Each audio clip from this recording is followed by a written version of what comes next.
በዚህ ቪዲዮ የሚያሳያችሁን ፎሬክስ ምን ማለት ነው። ፎሬክስ ማለት የአገሮችን ከረንሲ ኤክስቼንጅ የሚደረግበት ነው።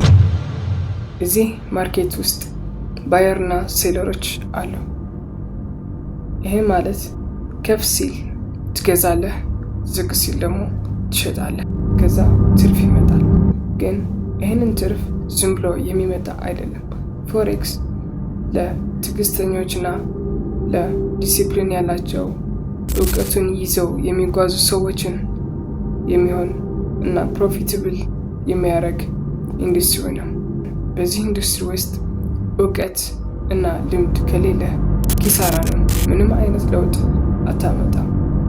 ባይና ሴል ትላለህ፣ ግን ፖዚሽኑ የት ወዴት እንደሚሄድ ስለማታውቀው በቂ የሆነ ናውሌጅ ከሌላችሁ እዚህ ማርኬት ውስጥ ኪሳራና ኪሳራ ብቻ ነው።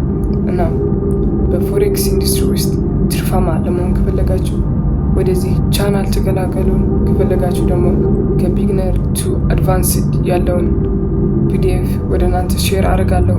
በዚህ ቅርብ ጊዜ ውስጥ ፕሮግራም አውጥቼ $10 ወደ $100 ፍሊፕ ለማድረግ አካውንቶችን አዘጋጅቻለሁ። እናንተም በዚህ ቻሌንጅ ውስጥ መሳተፍ ከፈለጋችሁ ሼር እና ሰብስክራይብ፣ ጥያቄ ካላችሁ ደግሞ ኮሜንት ላይ አስቀምጡልኝ። ቴንክ ዩ ኤቨሪዋን።